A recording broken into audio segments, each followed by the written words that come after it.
Shalom warga kerajaan.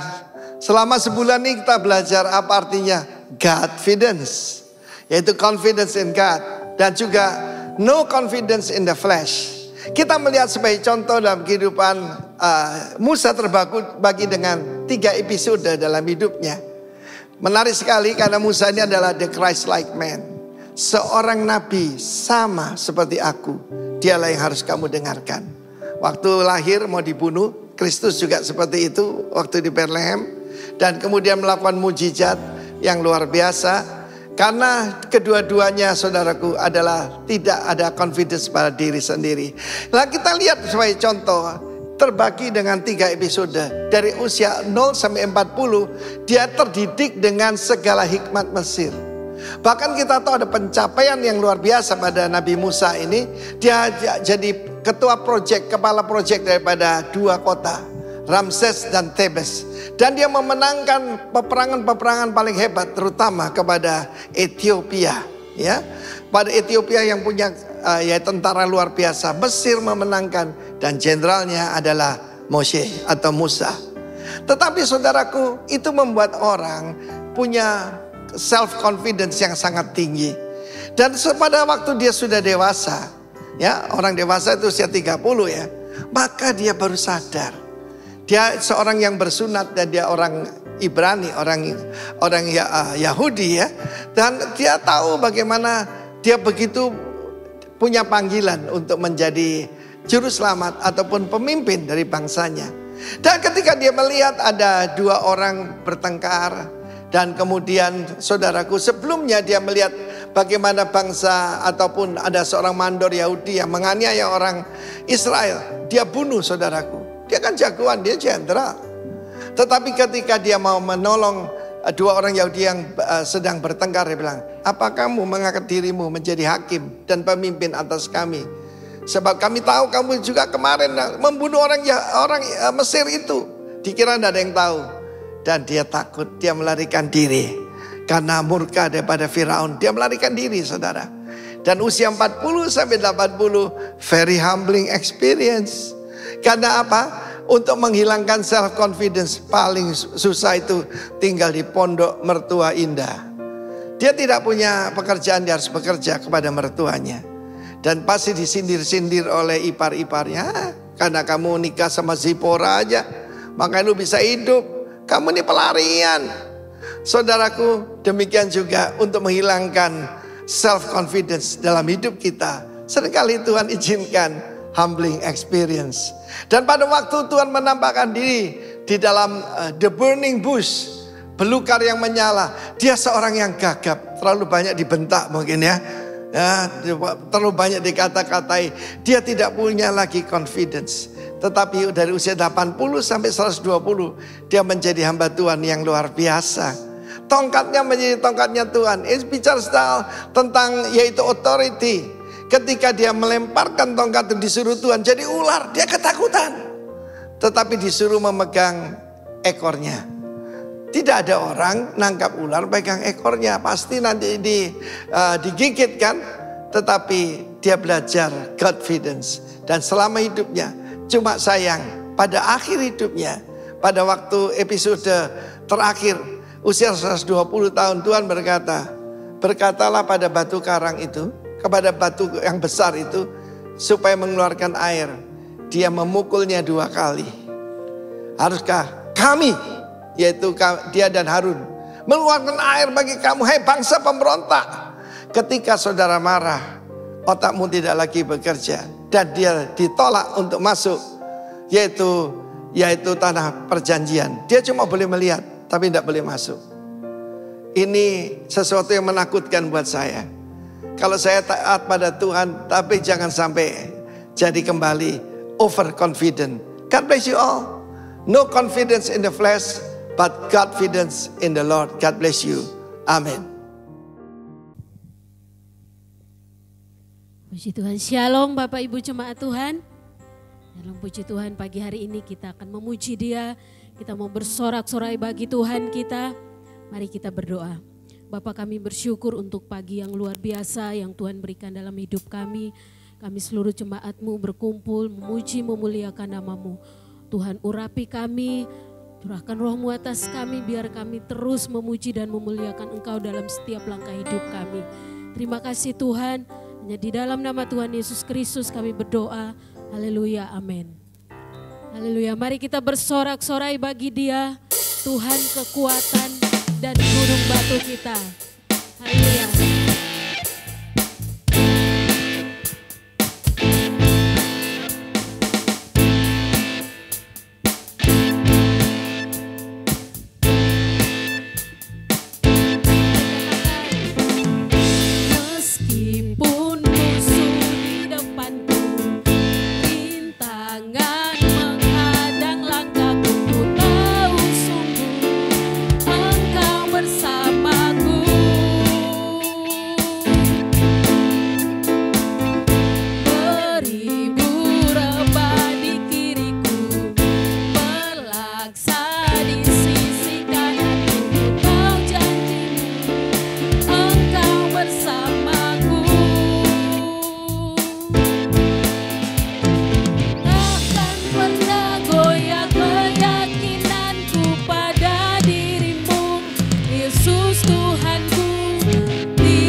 yang dahsyat dalam kehidupan kami.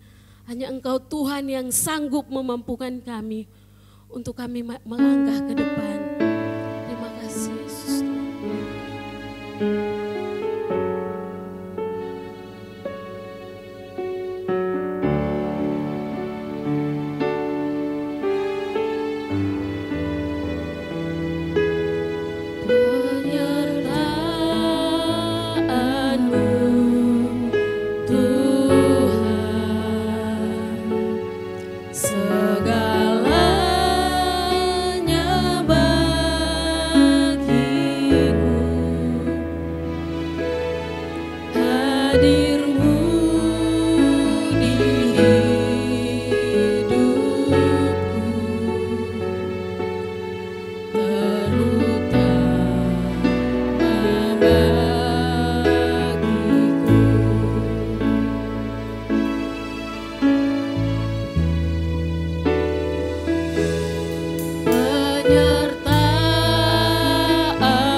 Raja di atas segala raja.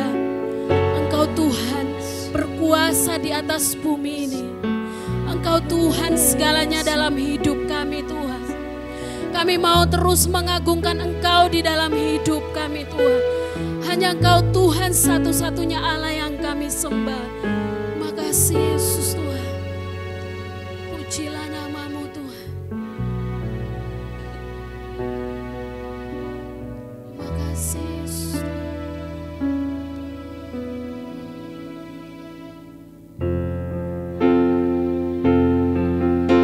Tinggikan Engkau Tuhan. Terpujilah Tuhan Yesus. Di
bersyukur buat kehadiran-Mu pagi hari ini Tuhan. Hanya Engkau Allah yang kami tinggikan, Allah yang kami muliakan, Allah yang kami masyurkan. Engkau Allah segala Allah. Terima kasih Tuhan. Biar hati kami terus bersuka cita, hati kami terus terhubung dengan-Mu Tuhan. Dan pagi hari ini kami ingin mendengarkan firman Tuhan. Engkau berbicara di tengah-tengah kami. Kami berdoa supaya Tuhan menyingkapkan rahasia-rahasia kebenaran firman-Mu. Sehingga hidup kami diubahkan oleh firman-Mu. Tuhan ambil alih seluruh firman Tuhan pagi hari ini. Hanya di dalam nama Tuhan Yesus. Haleluya. Amin. Oke, shalom. Shalom. Saya mau lihat senyumnya Bapak Ibu semua. Ya, senyum yang termanis ke sebelahnya. Ya, puji Tuhan. Di minggu yang kelima di bulan Juni ini ya, tema Confidence in Influence, ya tema terakhir di bulan ini. Nah, bagaimana keyakinan diri yang diberikan oleh Tuhan itu untuk mempengaruhi. Ketika saya merenungkan ini muncul satu kata seperti yang di depan, FYP. Ya.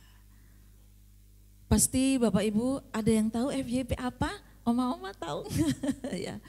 Mungkin yang punya media sosial khususnya TikTok, lagi orang berbicara FYP, apalagi orang-orang yang membuat konten video, ya, yang suka upload pasti kepingin FYP, ya, itu for your page ya, untuk halaman ya, di beranda Anda itu apa, yang muncul pertama kali, yang sesuai dengan minat yang kita tonton. Nah, ketika kata-kata ini muncul di dalam diri saya FYP, wah, ada sesuatu hal yang kita akan pelajari ya. Nah, di sini ada konten kreator juga, Pak Yosef nih konten kreator. Ya, kita dukung supaya FYP juga. Ya. Jadi ketika seseorang melihat video, kemudian orang itu memberi like ya, memberi like yang banyak, kemudian komen, nah itu akan muncul apa yang menjadi kesukaan tontonan kita. Saya kasih contoh, ada satu video, ya, yang satu dulu, ya, boleh di play.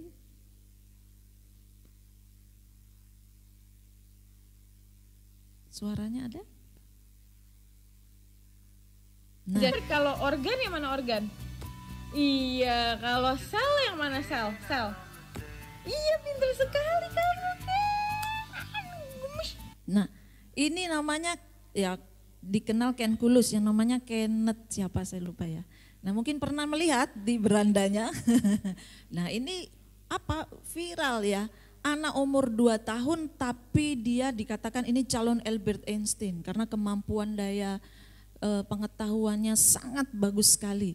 Ya, dia sangat cepat sekali menghafal, begitu banyak konten-kontennya. Yang kedua lagi, bayi-bayi semua ya yang muncul. Kita mau babai dulu ya. Mau babai. Mau babai. Ya sudah, babai dulu. Iya. Nah, ini namanya Abraham, dia AB ya, itu muncul di beranda saya. Ternyata menarik juga ya. Nah, jadi muncul FYP terus gitu. Karena apa? Banyak orang yang suka. Ya, kalau Ken itu dia kecerdasannya cukup tinggi, dia mampu menghafal anatomi, bahkan dia mau jadi lupa saya IT ya, coding nggak mau. Kalau belajar maunya bukan mainan playground tapi maunya buku Ken Kulus, itu yang tingkat tinggi.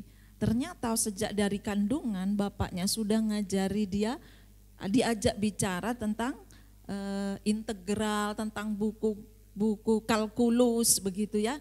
Nah, dan yang AB ini namanya Abraham. Puji Tuhan, kedua-duanya anak Tuhan, pengikut Kristus.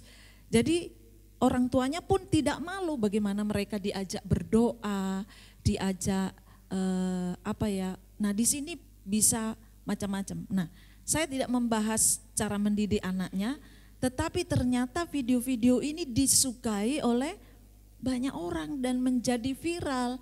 Akhirnya mereka mulai dikenal, kemudian mulai masuk TV, ya, kemudian jadi brand ambassador, ya BE untuk iklan-iklan. Jadi dari hanya sebuah konten. Nah, mungkin next itu Samuel anaknya Yosef ya, sudah ada di TikToknya. Nanti cari, apa namanya Pak? Siapa? Oh, udah ada. YouTube aja di YouTube-nya. Ya. Nah, karena apa? Hari-hari dengan anaknya. Begitu ya. Ya terserah orang motivasinya entah iseng, entah karena kepengen mengabadikan momennya supaya nanti besar dia tahu. Tetapi ada motivasi orang juga yang kepengen viral untuk supaya bisa dapat uang banyak, supaya dapat endorse banyak. Nah, macam-macam motivasi orang. Tapi yang saya pelajari dari FYP ini apa? Ketika seseorang itu dia kenapa? Karena dia memberi like, kemudian dia komen. Nah, ternyata di Alkitab ada kumpulan jemaat pada zaman itu, banyak orang yang menyukai, bahkan followernya banyak juga. Nah, sudah berapa followernya? Oh, Pak Yosef sudah banyak followernya ya. Ya, yang konten-konten ini boleh followernya banyak. Itu yang menjadi disukai. Nah, ketika saya merenungkan hal ini, ternyata di Alkitab juga ada. Ayo kita belajar sama-sama. Sebentar ya. Nah, Kisah Para Rasul 2 ayat 47. Yuk kita baca sama-sama dengan keras. 1, 2, 3. Sambil memuji Allah dan mereka disukai semua orang, dan tiap-tiap hari Tuhan menambahkan jumlah mereka dengan orang-orang yang diselamatkan. Dengan orang yang diselamatkan. Pada saat itu jemaat mula-mula sudah mendapat apa? Like. Bahkan follower Yesus bertambah-tambah. Sekarang orang mengejar follower ya, supaya bisa dapat uang dari subscriber, bisa dapat banyak keuntungan. Nah, ketika saya merenungkan hal ini, wow, ternyata pada zaman itu ya, di gambar itu ada ketika hari Pentakosta, ketika Yesus naik ke surga, murid-murid dan orang-orang yang percaya kepada Tuhan, mereka menunggu janji Tuhan bahwa akan terjadi pencurahan, aku akan memberikan Roh Kudus. Mereka menunggu di rumah, di loteng Yerusalem, mereka berdoa. Dan apa yang terjadi? Mereka mengalami kepenuhan Roh Kudus. Mereka dipenuhi oleh Roh Kudus. Salah satunya murid Petrus yang dahulunya dia penakut, tetapi dia menjadi orang yang berani untuk menyampaikan berita Injil karena mereka mengalami kepenuhan. Bahkan banyak orang-orang yang kemudian penasaran bagaimana mereka sehingga terjadi banyak mujizat-mujizat. Di Kisah Para Rasul 2 ayat 47 ini, mereka kemudian disukai semua orang. Nah, kita mau belajar apa yang menjadi rahasia jemaat mula-mula ini. Mungkin Bapak Ibu sudah tahu semua cara hidup jemaat. Nah, ada dua hal yang saya ingin bagikan. Bagaimana caranya? Ya, ada proses yang Tuhan izinkan. Yang pertama, untuk kita bisa FYP, artinya kita bisa menjadi seperti jemaat mula-mula. Kita disukai oleh orang dan kita punya pengikut ya. Kita bukan followernya bukan untuk kita tapi ya, untuk Yesus. Dari jemaat mula-mula saya belajar nomor 1 apa? Sama-sama katakan bertekun. Ayo kita baca sama-sama, terlihat ayatnya 2, 3. Mereka bertekun dalam pengajaran rasul-rasul dan dalam persekutuan, dan mereka selalu berkumpul untuk memecahkan roti dan berdoa. Ini yang menjadi gaya hidup jemaat mula-mula. Kita akan belajar apa sih tekun ya. Dalam KBBI, ketekunan adalah berkeras hati dan sungguh-sungguh bekerja, belajar berusaha. Jadi ada keinginan yang kuat seperti seorang pendaki gunung ya, untuk mencapai puncak Rinjani, dia harus melewati rintangan-rintangan ya. Mereka harus mengalami kedinginan. Saya aja kepingin ke Rinjani, bisa enggak ya? Sudah tua soalnya, mampu enggak ya? Nah, karena apa? Ketika sudah naik di atas, wow, keindahan yang sungguh luar biasa. Nah, itu butuh usaha, butuh kerja keras. Nah, dalam Alkitab, ketekunan adalah keputusan atau ketetapan hati yang kuat untuk bersungguh-sungguh, rajin dan tuntas dalam melakukan apapun. Nah, jemaat mula-mula ini mereka bertekun dalam pengajaran. Ketika mereka sudah dipenuhi dengan Roh Kudus, mereka rindu dan haus. Mereka ingin terus masuk di dalam pengajaran. Apa pengajaran apa lagi yang diinginkan, yang dirindukan? Mereka berkumpul untuk bertekun dalam pengajaran rasul-rasul dan dalam persekutuan. Ya, tekun dalam pengajaran. Mudah atau tidak? Untuk kita kakak aja kadang kita harus berkorban ya. Untuk tekun, berusaha sungguh-sungguh, untuk rajin. Aduh, jujur kadang banyak malasnya. Boring, bosen, gitu-gitu aja. Nah, jemaat mula-mula ini punya keinginan untuk tekun di dalam pengajaran. Artinya rajin, berusaha, kepengen tahu. Apalagi rahasia-rahasia di dalam pengajaran, rahasia di dalam firman.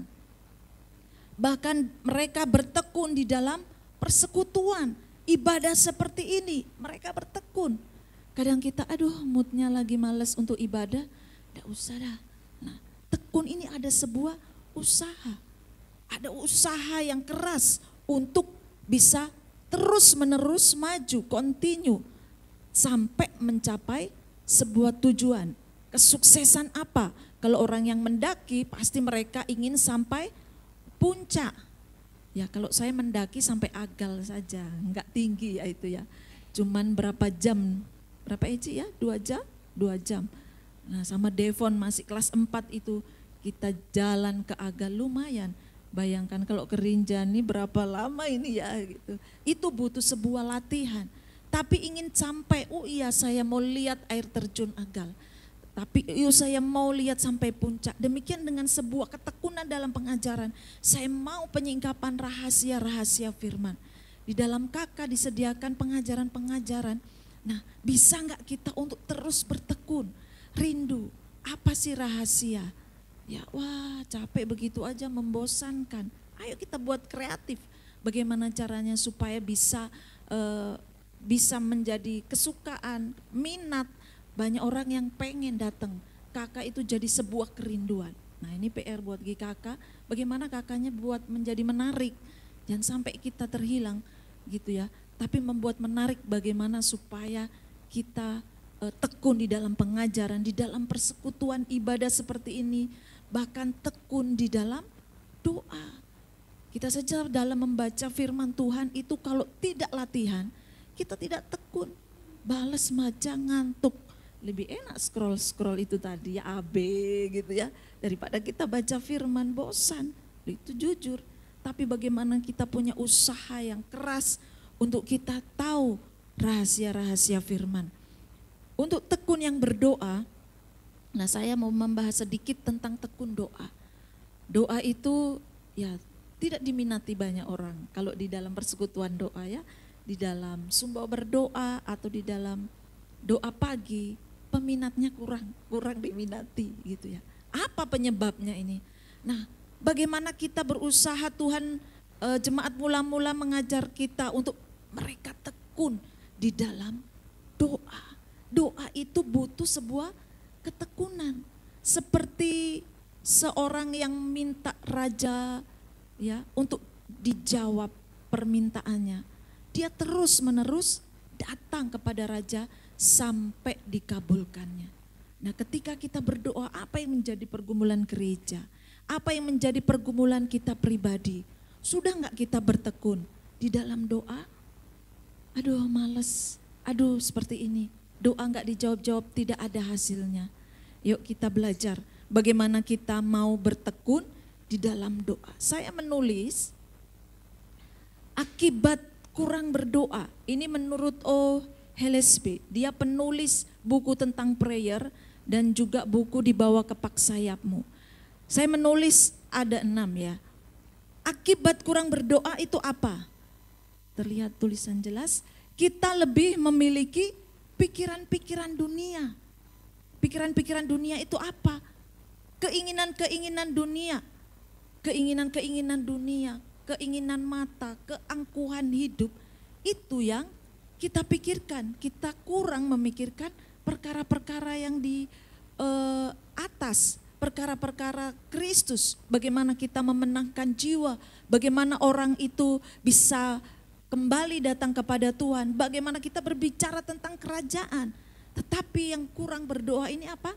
Kita hanya berpikir pikiran-pikiran dunia. Kemudian yang kedua, kita merasa jauh dari Allah. Kok doaku tidak dijawab? Makin kita tidak berdoa. Seolah-olah kok aku enggak merasakan Tuhan ya. Kemudian yang ketiga, kita makin sedikit berbicara tentang Tuhan dengan orang lain. Artinya kita mulai enggan untuk ngomong tentang kabar baik. Kita mulai sudah lama tidak menginjil. Ketika kita bertemu orang yang tidak percaya kepada Tuhan, bagaimana respon kita? Biasa aja atau ada sebuah keinginan untuk kita boleh menegur sapa, kita boleh menceritakan kabar baik. Dan yang keempat, kita perlahan-lahan kemasukan roh keengganan dan pemberontakan. Nah, saya ketika merenungkan yang keempat ini, kemasukan roh keengganan, mulai malas berdoa. Saya pernah mengalami ketika saya liburan pulang ke Malang gitu, ketika masih kuliah dan ketika di sini tetapi masih sendiri pulang ke Malang, saya sering ikut doa pagi yang jam 4 itu ya. Doa pagi, hari itu saya merasa enggak usah dah saya ikut doa, males, doanya biasa-biasa aja. Saya berdoa di rumah juga bisa, itu saya. Sama aja kan doa di rumah sama di sana, doanya juga cuma begitu, enggak merasakan apa-apa, malas. Jadi saya langsung hari itu diam. Kemudian apa yang terjadi ketika saya berdoa? Ketika saya tutup mata, Tuhan bicara sesuatu. Kamu sombong. Hati saya. Wah, Tuhan, iya, kamu sombong. Ketika muncul hal seperti itu, wah, ini mulai masuk sesuatu yang tidak baik di dalam diri saya. Ya, mulai seperti itu. Jadi keengganan, mulai malas, enggak usah, sama aja, begitu. Tapi Roh Kudus berbicara di dalam diri saya. Dan pemberontakan. Kalau orang kurang berdoa, itu bawaannya marah terus. Itu yang saya alami. Cepat mulai sensitif, mudah tersinggung, begitu. Itu terjadi kepada diri saya ketika saya kok mulai sensitif ya. Mulai marah-marah, mulai perhitungan, ini saya ya. Mulai perhitungan, mulai menuntut ya, dengan orang terdekat ya, dengan suami saya, mulai bawaannya marah begini. Kemudian ketika saya ada suasana hati kok begini bawaannya, kemudian saya berdiam diri, kemudian saya berdoa. Nah, disitulah ketika saya duduk, saya ambil gitar, saya baru mengangkat satu lagu, di situ Tuhan menjamah saya. Artinya apa? Bahwa ketika kita masuk di dalam hadirat Tuhan, kita berdoa, Tuhan bicara sesuatu di dalam diri saya. Ternyata kasih saya sudah mulai berkurang. Dan di situ Tuhan, kok kamu seperti itu? Mulai, nah kasih yang dari Tuhan mulai dicurahkan lagi. Ya, mulai dicurahkan lagi. Bagaimana ketika kita mulai sudah melenceng dari Tuhan. Kok kamu jadi perhitungan, kok kamu jadi begini-begini. Nah, ketika kita dalam kondisi seperti itu, cek diri kita. Apakah kita terus terhubung dengan Tuhan? Tangki kita ukurannya seberapa? Kalau gelas itu penuh, kasih kita akan penuh. bukan dengan orang lain. Ini orang terdekat. Saya diproses juga dengan suami, suami diproses oleh saya, sama aja. Ya, sama aja. Terima kasih. Saya terima ya. Nah, tapi kalau gelas ini sudah habis saya minum, kosong isinya. Ya, ditaruh di mana ini? Oke. Ya, jadi kosong, jadi bawaannya emosi, marah, tersinggung. Padahal biasanya enggak, mulai perhitungan, mulai menuntut begitu ya. Wih, bahaya ini. Ternyata saya kurang berdoa. Datang saja duduk menyembah Tuhan, menyanyi satu lagu, di situ Tuhan melawat saya. Saya mengalami kepenuhan lagi, hilang sudah yang tadi, akhirnya berubah cara berpikir kita. Nah, yang kelima, kita kehilangan kepekaan akan dosa. Karena kita kurang mengakuinya di hadirat Tuhan. Ketika kita kurang berdoa, enggak apa-apa ini dosa tipis-tipis. Mulai kita kompromi dengan hal-hal dosa. Dan yang keenam, kita memperlakukan dosa seperti orang dunia, yaitu dengan menyembunyikannya. Enggak masalah, oh ini enggak apa-apa kok, jalan aja. Nah, ini menurut O. Hillesby ya, ini yang dia menulis tentang akibat kurang berdoa. Pentingnya ketekunan kita di dalam berdoa. Karena saya sendiri merasakan bagaimana ketika kita kurang berdoa dan bagaimana ketika kita ada di dalam hadirat Tuhan berdoa sungguh-sungguh. Itu butuh sebuah latihan, butuh sebuah ketekunan, butuh sebuah komitmen. Ketika saudara melakukan ini mungkin kita mengalami bagaimana nikmatnya di dalam hadirat Tuhan. Betul? Yang sudah merasakan kita tidak mau lepas dari hadirat Tuhan. Segalanya saya katakan, segalanya kita dipuaskan. Kita malah mengalami kenikmatan di dalam hadirat Tuhan. Yang belum merasakan hal ini, ayo ambil waktu kita bersama dengan Tuhan, nyanyi menyembah Tuhan. Serukan keluh kesah kita, apa yang menjadi beban kita, ungkapkan. Di situ kita akan mengalami kepuasan yang sejati. Nah, itu butuh sebuah ketekunan di dalam doa. Lanjut. Ya. Yang kedua apa? Bersatu. Kita baca sama-sama 2, 3. Dan semua orang yang telah menjadi percaya tetap bersatu. Ini jemaat mula-mula, mereka tidak hanya bertekun tetapi mereka sehati dan bersatu. Semua orang yang telah menjadi percaya tetap bersatu. Satu itu utuh, tidak terpecah-pecah. Jadi mereka punya kesatuan hati. Sulit atau mudah? Sulit. Ya, ada yang mudah, ada yang sulit. Saya aja di rumah untuk punya satu kata, satu kesatuan itu tidak mudah. Contohnya, hari ini saya di sini, suami saya dan anak saya liburan di Kupang. Nah, ayo ma kita liburan. Nggak bisa kalau bulan Juli urusan mama banyak. Tapi kalau suami saya itu dia sudah punya planning, tipenya planner. Jadi sudah punya planning begini dan harus dilakukan, enggak boleh gitu ya. Jadi kalau sudah direncanakan harus dilakukan. Jadi dia sudah punya planning bulan ini harus ke Kupang. Tapi saya tidak bisa, saya harus melakukan banyak hal begitu ya. Jadi enggak ketemu ini untuk seia sekata. Tetapi ketika kita bermusyawarah, oke, mungkin menyusul, mungkin ya, ternyata enggak menyusul juga. Saya tetap di sini. Saya punya tugas, kemarin ada pernikahan, kemudian khotbah lagi. Bagaimana? Ya sudah enggak apa-apa next time begitu ya. Itu butuh kesamaan. Tapi ketika kalau ego saya, kita sama-sama ego, ribut sudah. Mau di sana harus di sana begitu ya. Tapi karena kita boleh saling memahami, oke, kondisi seperti ini. Jadi, nah, untuk seia sekata suami istri ada kadang sulit. Apalagi di sebuah komunitas gereja seperti ini yang besar, kumpulan dari kakak dengan kakak, itu untuk dipersatukan sangat sulit. Perlu apa? Harus saling ya, merendahkan diri, meninggalkan kepentingan kita di atas kepentingan orang lain. Jadi kita harus mengutamakan kepentingan orang lain lebih utama. Paulus katakan bahwa ini untuk kesatuan. Bagaimana untuk bersatu? Semuanya itu untuk kesatuan, diutamakan kesatuan di dalam sebuah komunitas. Bagaimana kalau ini mauku begini, itulah terjadi sebuah keributan karena ego kita yang harus didahulukan, harus diutamakan. Tetapi di dalam sebuah komunitas, di dalam sebuah kumpulan, itu yang diutamakan adalah kesatuan dan persatuan. Disitulah dikatakan berkat Tuhan akan dicurahkan, akan dilimpahkan. Nah, ini yang dialami oleh jemaat mula-mula. Mereka bersatu. Jadi mereka kompak. Ayo kita akan persekutuan di tempat ini. Pada zaman itu mereka persekutuan itu di tempat ibadah.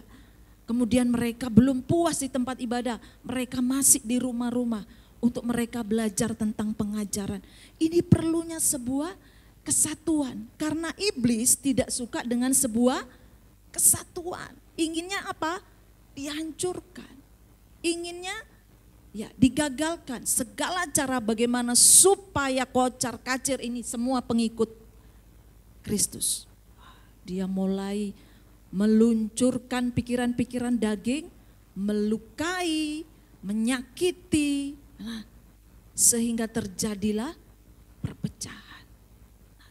Inilah sasaran dari iblis, ingin kita dipecah-pecah. Di dalam keluarga pun juga ingin dipecah-pecah. Bagaimana peran ayah mulai dihancurkan, digeser. Ada yang komen ya di video AB itu tadi. Saya mundur ke video AB karena apa? Peran ayahnya cukup besar untuk mendidik anak ini. Sehingga peran ayah yang besar ini dia menjadi percaya diri. Ada satu video ketika dia dibawa di kampus kalau tidak salah, dan di situ kalau dengan ibunya dia malu-malu, tetapi ketika ayahnya datang dia mulai bisa percaya diri. Nah, bulan depan, tema bulan depan ya Pak Family, tentang peran keluarga. Jadi Bapak Ibu semua harus hadir di bulan depan. Ya, karena penting sekali. Bersatu ini peran seorang ayah supaya apa? Tidak terjadi sebuah perpecahan. Ya, perlunya kesatuan, peran ayah sangat penting. Nah, semua orang itu bersatu. Nah, di keluarga kita apakah mengalami beda komunikasi, beda pendapat sehingga terjadi perpecahan? Ayo tanggalkan semuanya. Bahkan kakak kita bagaimana? Apa masih bisa bersatu? Mari kita korbankan segala keegoan kita. Tetapi untuk bagaimana kita bergandeng tangan untuk bersatu seperti jemaat mula-mula. Yang ketiga. Apa yang ketiga? Berbagi. Di Kisah Para Rasul 2 ayat 44b sampai 45. Dan segala kepunyaan mereka adalah kepunyaan bersama. Dan selalu ada dari mereka yang menjual harta miliknya lalu membagi-bagikannya kepada semua orang sesuai dengan keperluan masing-masing. Nah, ini yang dilakukan jemaat mula-mula ketika mereka sudah bersatu hati, mereka sudah bertekun. Ya sudah, apa yang aku punya aku akan berikan, bahkan dijual. Ada yang seperti itu? Menurut saya ini sudah tingkat tinggi. Kasih yang tingkat tinggi menurut saya. Karena apa? Kalau kita lihat di kakak kita mungkin sudah dilakukan ya, saling menolong, saling menopang, memberkati. Nah, itu sudah terjadi. Tetapi ini mereka menjual harta miliknya, membagikannya kepada semua orang sesuai dengan keperluan masing-masing. Apa yang orang ini membutuhkan biaya dokter. Wah, saya juga enggak punya uang. Dijual perhiasannya. Untuk apa? Untuk menolong, memberkati. Dia sudah tidak memikirkan dirinya sendiri pada zaman itu. Nah, saya merenungkan hal ini bahwa ketika mereka ada dalam sebuah komunitas, mereka mengalami kasihnya Tuhan. Kasih Tuhan itu kasih tanpa syarat. Nah, seringkali kita masih, saya aja kadang masih, kasih yang masih ya. Bukan kasih yang walaupun. Nah, itu saya belajar. dengan suami kadang mulai hitung-hitungan. Nah, ternyata saya mengecek diri saya, oh ternyata kasihku masih seperti ini. Saya sangat diberkati dengan lagu terakhir tadi. Kasih Tuhan tanpa syarat. Apa yang lanjut sampai lupa? Ya mau rela sampai lupa Ratna. Apa? Tulus dan bukan tulus dan berkorban ya, lupa ya. Pokoknya di situ dia memberi ya tanpa imbalan. Coba boleh dilihat kasih Tuhan tak bersyarat. Bisa ngeblank saya juga, biasa dinyanyikan. Teksnya di situ Astin. Ya, jadi dia memberi itu dengan lebih. Ya, saya katakan, wow, ini kasih agape. Kasih agape. Apa? Oke, tak seperti cinta yang ada di dunia, selalu memberi lebih dari, terus yang layak ku terima di hidupku. Jadi kasih Tuhan itu dia tidak seperti cinta yang ada di dunia. Kalau di dunia kamu baik, aku baik, kamu nggak baik, aku lebih jahat, begitu ya. Atau cukup pertemanan kita sampai di sini. Tetapi kalau kasih Tuhan itu memberi lebih dari yang diminta. Bisa nggak seperti itu? Tidak gampang. Kalau tidak kasih kita penuh seperti ini. Saya saja belajar. Belajar dari mana? Dimulai dari rumah. Ketika dari rumah kita belajar, kita baru bisa mengasihi orang lain. Kadang kita masih mengasihi seperti kasih yang ada di dunia. Kalau dia baik, saya akan lebih baik. Tetapi bisa enggak orang yang tidak baik, kita kasihi lebih dari ya. Nah ketika saya merenungkan ini yang Tuhan inginkan, confidence in influence. Bisa enggak kita membawa pengaruh, mempengaruhi orang-orang dengan kasih Tuhan. Bukan kasih yang biasa-biasa, tetapi kasih tanpa syarat itu. Kalau orang minta tolong 1, kita tolong 5. Itu maunya Tuhan. Jadi orang lihat, oh seperti ini ya orang yang percaya kepada Tuhan. Saya belum pernah menemui ini. Kadang kalau kita tolong orang, ini sudah ditolong, capek kita. Tetapi kita belajar bagaimana kasih Tuhan. Ketika kita mengalami kepenuhan kasih Kristus, kita bisa mengasihi tanpa syarat. Ya. Kadang saya pun kalau sudah mulai error sedikit, nah mulai hitung-hitungan gitu ya. Mulai keinginan dagingnya ini mulai muncul, mulai hitung-hitungan. Tetapi kenapa kok saya begini ya? Nah saya mulai berdoa lagi, membaca firman lagi. Baru, oh iya harus terus menerus kasih agape itu yang sedang saya praktekkan terus-menerus kepada orang-orang yang kita layani, kepada orang-orang yang di sekitar, bahkan mereka memberi lebih dari. Ya. Mungkin saudara tidak punya uang, tidak usah memberi dengan uang, memberi perhatian, memberikan tenaga, memberikan doa, memberikan apa yang engkau punya, kemampuan yang Tuhan berikan, itu berikan. Menurut saya ini confidence in influence. Lihat di dalam 1 Yohanes 3 ayat 9. Mari kita baca sama-sama. 1, 2, 3. Setiap orang yang lahir dari Allah tidak berdosa lagi. Sebab benih ilahi tetap ada di dalam dia. Dan ia tidak dapat berbuat dosa karena ia lahir dari Allah. Ketika kita percaya kepada Yesus, ketika kita mengaku Yesus sebagai Tuhan dan Juru Selamat, ada apa? Benih ilahi yang ada di dalam diri kita. Jadi kasih agape itu sudah ada di dalam diri kita. Tapi apakah kita bisa mengaktifkan kasih itu? Saya pernah membeli ilustrasi tabung pemadam ya, tabung pemadam ya. Ketika ada kebakaran, itu baru akan berfungsi, disemprot. Misalnya ada tabung pemadam yang merah, di ruangan ini itu sebagai apa? Jaga-jaga, seandainya ada sebuah kebakaran baru diaktifkan. Nah, di dalam diri kita ada benih ilahi, tapi kita mau mengaktifkan atau tidak. Jadi ketika kita mau melakukan mengasihi orang, aktifkan itu. Nah, lawannya apa? Daging kita. Kita kan maunya yang enak-enak. Nggak usah lah, ngapain sih kamu sok sibuk seperti itu. Ya mager aja. Nah, tapi ada benih ilahi di dalam diri kita. Kasih agape yang ada dalam diri kita itu harus diaktifkan. Ketika diaktifkan kita baru tahu, oh makanya butuh diaktifkan di dalam sebuah komunitas. Di KK itulah kita bisa saling berbagi, kita bisa saling menolong, menjadi sebuah keluarga, kita saling mendukung dalam doa, kita saling memperhatikan. Itulah kasih itu, kakak yang ada di dalam komunitas kita itu. Di situ kita mengaktifkan, ada benih ilahi yang ada di dalam diri kita. Amin. Ada orang di sini, jangan tidur ya Bapak Ibu. Ya, sedikit saja sebentar selesai. Ya yang kedua, hidup oleh Roh Kudus. Nah, yang memampukan terjadi sebuah kebangunan rohani pada zaman itu. Karena apa?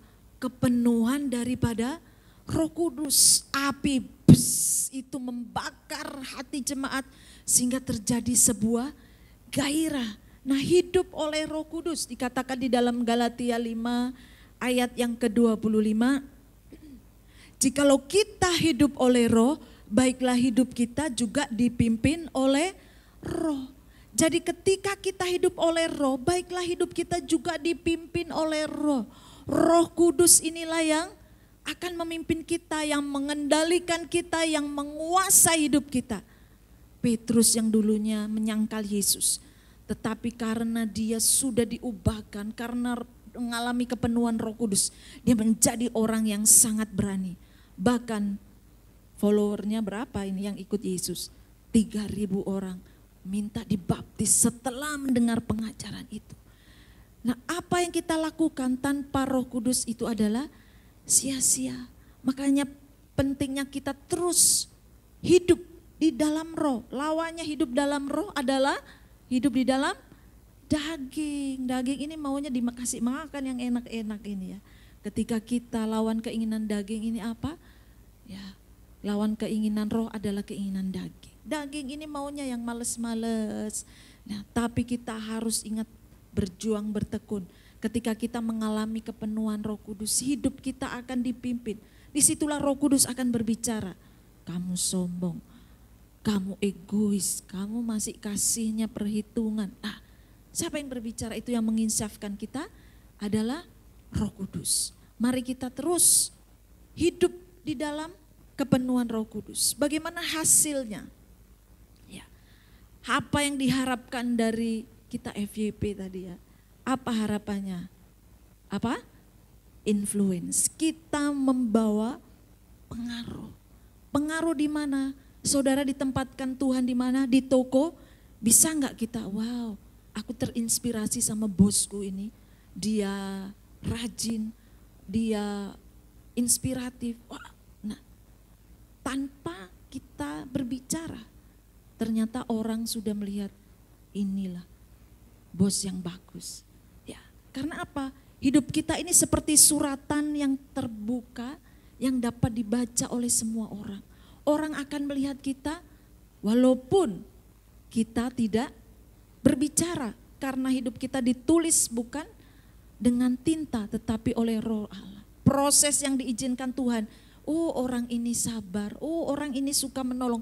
Buah-buah Roh itu nampak di dalam diri kita dan kita bisa membawa pengaruh. Saya mencatat sedikit tentang apa yang terjadi transformasi di tahun 1965 di Soe, di tempat Ratna lahir ya. Ya, pada malam 26 September 1965, jadi 59 tahun yang lalu, di situ ada sebuah kebangunan rohani yang besar. Di Soe, di Pulau Timor, di tempat Ratna belum lahir saat itu. Apa yang terjadi? Kisah Para Rasul 2 itu terjadi di Soe ini. Jemaat-jemaat rindu haus berdoa kepada Tuhan dan mengalami lawatan Tuhan. Orang-orang bisa berbicara bahasa Inggris, Jerman, Ibrani, Timur dan bahasa-bahasa lainnya. Ini adalah orang-orang biasa. Kemudian Tuhan bicara untuk kita memberitakan Injil. Disitulah orang-orang yang biasa. Tetapi di situ lawatan Tuhan terjadi. Sehingga tanda-tanda ajaib dan mujizat terjadi. Air berubah menjadi anggur. Ya, ada banyak hal, orang berjalan, ya, kemudian hasil tanaman melimpah-limpah. Orang berjalan di atas sungai. Dan banyak sekali hasil buminya juga tanamannya besar-besar ya. Semua diberkati oleh Tuhan. Nah itu terjadinya sebuah transformer. Karena orang-orang ini membawa pengaruh. Nah tidakkah kita rindu di daerah kita, di kota. Dimulai dari kita lebih dahulu. Di keluarga, di kakak kita. Kita ayo cara jemaat hidup mula-mula ini menjadi model. Menjadi pola bagi kita. Apakah kita sudah seperti jemaat mula-mula yang bisa di-like oleh orang. Jangan sampai kita orang Kristen di-dislike. Wah, ya, wah mau ikut Kristen. Seperti itu modelnya. Nah, jangan itu terjadi karena Tuhan sudah memilih kita untuk kita menjadi orang-orang utusan kerajaan Allah. Lewat komunitas kita, kita membawa pengaruh kerajaan. Supaya apa?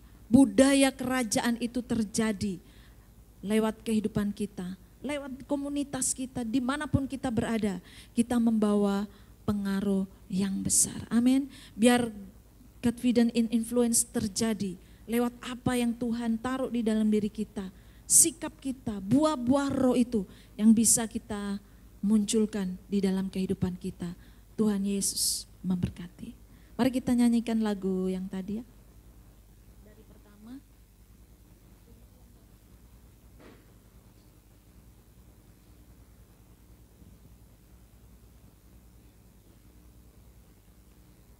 Mari saya undang untuk berdiri.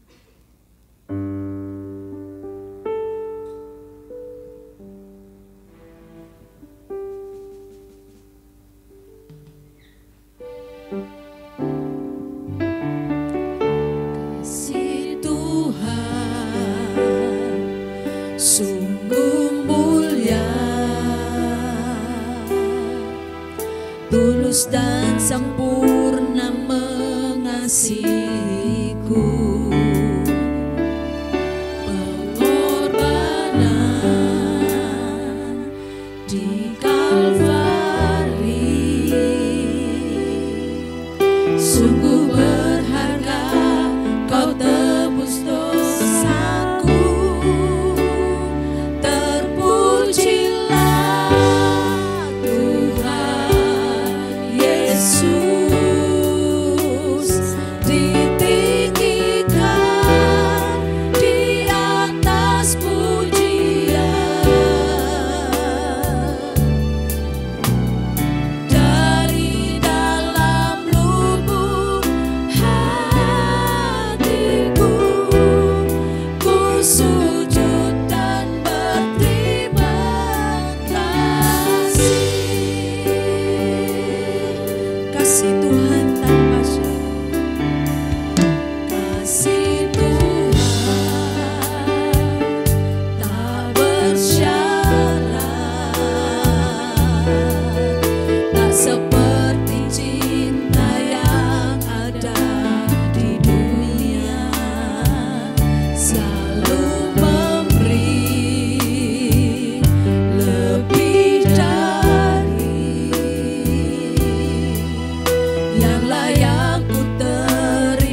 bersyukur Tuhan. Terima kasih Allah yang hebat dan luar biasa. Biarlah kasih Tuhan memenuhi setiap pribadi kami Tuhan. Jemaat-Mu yang ada di GBI Rock Sumbawa ini Tuhan. Kami mau terus bertumbuh di dalam pengenalan akan Tuhan. Di dalam Godfidence kami terus mau Tuhan untuk mengenal Allah yang hebat dan luar biasa. Sehingga Tuhan hidup kami boleh menjadi pengaruh bagi banyak orang. Boleh menjadi inspirasi Tuhan bagi setiap orang yang berjumpa dengan kami Tuhan. Terima kasih Tuhan, terima kasih. Kami mengucap syukur buat kebenaran firman-Mu yang kami dengar pada pagi hari ini. Tuhan memberkati hamba-Mu Tuhan, Miss Ati, supaya Tuhan pakai lebih lagi dengan hikmat yang berasal daripada Tuhan. Sehingga kami lebih lagi Tuhan untuk mengenal Tuhan melalui kebenaran firman Tuhan. Terima kasih buat pagi hari ini Bapak, kami mengucap syukur.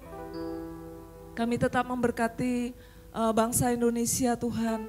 Kami percaya bahwa tangan Tuhan, pandangan Tuhan tertuju kepada bangsa kami Tuhan. Dan kami percaya Tuhan sedang membawa bangsa kami di dalam kemajuan yang baik Tuhan. Di dalam nama Tuhan Yesus, segala tipu daya daripada kuasa-kuasa yang tidak berasal daripada Tuhan kami patahkan di dalam nama Yesus. Kami percaya Tuhan, Engkau yang ambil alih, Engkau yang ambil kendali atas bangsa kami Tuhan. Sehingga pemimpin yang baru yang nantinya akan dilantik Tuhan sesuai dengan kehendak Tuhan, menjadi pemimpin yang baik dan bertanggung jawab, yang berjalan di dalam jalan-jalan Tuhan. Terima kasih, kami juga memberkati kota Sumbawa di mana kami tinggal Tuhan. Kami bersyukur untuk segala sesuatu yang Tuhan sudah kerjakan di kota kami Tuhan. Panen-panen yang boleh terjadi di kota kami mengucap syukur Tuhan. Biar membawa keberkatan bagi kota kami, membawa damai sejahtera, sukacita bagi kota kami Tuhan. Terima kasih Bapak, kami bersyukur. Kau juga memberkati anak-anak-Mu Tuhan yang mungkin masih dalam hari-hari liburan mereka, dimanapun mereka berada, Tuhan melindungi dan memberkati. Biar mereka juga boleh menjadi berkat Tuhan. Terima kasih Bapak. Sebentar kami akan memberikan persembahan umum Tuhan. Kami berikan dengan hati yang penuh sukacita sebab Tuhan sudah memberkati hidup kami. Kami bersyukur di dalam nama Tuhan Yesus. Amin. Pada mulanya Allah menciptakan langit dan bumi. Dan keadaan bumi belum berbentuk, gelap gulita. Maka saudaraku, Dia berfirman, "Let there be light."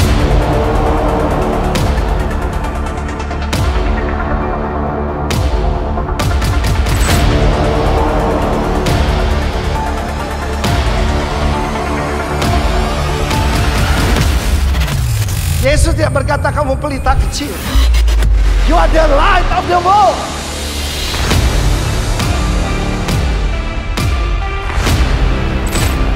Positional righteousness is instant. The moment you believe, He declares you righteous. Many hunger and thirst for revival. Many hunger and thirst for a move of God. But not so many hunger and thirst for a righteous life. Jesus says, a city on a hill cannot be hidden. You may ignore it, you may dislike it, you never want to have anything to do with it, but it cannot be hidden. It's telling you we're here. We represent something. We're shining.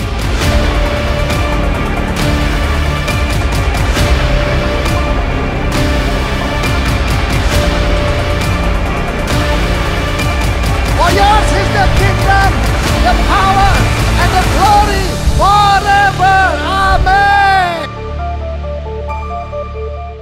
Shalom warga kerajaan, kembali lagi di Rock News minggu ini.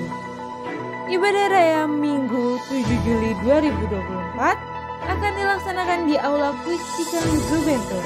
Ibadah akan dimulai jam 8 pagi. Kita akan diberkati melalui hambanya PDP Tudi Suryawan SD.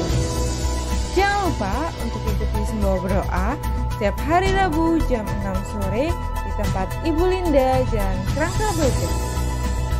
Kami mengundang Bapak Ibu Saudara sekalian untuk ikut bergabung bersama dalam KK. Mengenai waktu dan tempat silahkan menghubungi GKK yang tertera. Bagi yang belum bergabung, yuk ikut bergabung. Kita akan mendapat kesatuan hati, tumbuh bersama dan menangkan jiwa. Doa puasa dilaksanakan setiap hari Sabtu jam 5:30 pagi di tempat Ibu Linda, Jalan Rangka Baja. Ibadah Roki dilaksanakan setiap hari Minggu jam 11 WITA di Aula Tunas Daun. Bagi Bapak Ibu Saudara sekalian yang ingin memberikan persembahan melalui transfer ataupun m-banking, bisa langsung melakukan transfer ke nomor rekening berikut. Jangan lupa untuk like, comment, and subscribe YouTube channel kami, Rock Sumbawa. Dan ikuti kami di sosial media, Facebook dan Instagram @rocksumbawa. Demikian Rock News untuk minggu ini. Selamat hari Minggu, Tuhan Yesus memberkati. Puji Tuhan, kita akan mengakhiri ibadah kita pagi hari ini. Mari kita bangkit berdiri.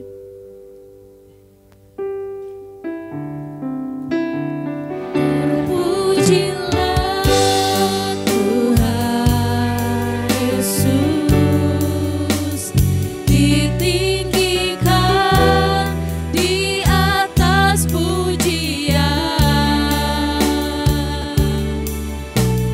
Dari dalam lubuk hatiku, ku sujud dan berterima kasih. Terpujilah Tuhan Yesus, ditinggikan di atas pujian. Dari dalam lubuk hatiku, ku sujud dan berterima kasih. Dari dalam lubuk hatiku, ku sujud dan berterima kasih. Dari dalam lubuk hatiku, ku sujud dan berterima kasih. Kekasih-kekasih Tuhan, angkatlah kedua tanganmu dan terimalah berkat daripada Bapa, Putra, dan Roh Kudus dalam nama Tuhan Yesus Kristus. Tuhan memberikan kepekaan dan Tuhan juga memberikan kerelaannya di dalam hati kita masing-masing. Sehingga kita dapat mengerti apa yang menjadi kehendak Tuhan dalam hidup kita. Kita menjadi berkat dimanapun kita berada. Di komunitas kita, di keluarga kita, di masyarakat, di mana Tuhan tempatkan kita.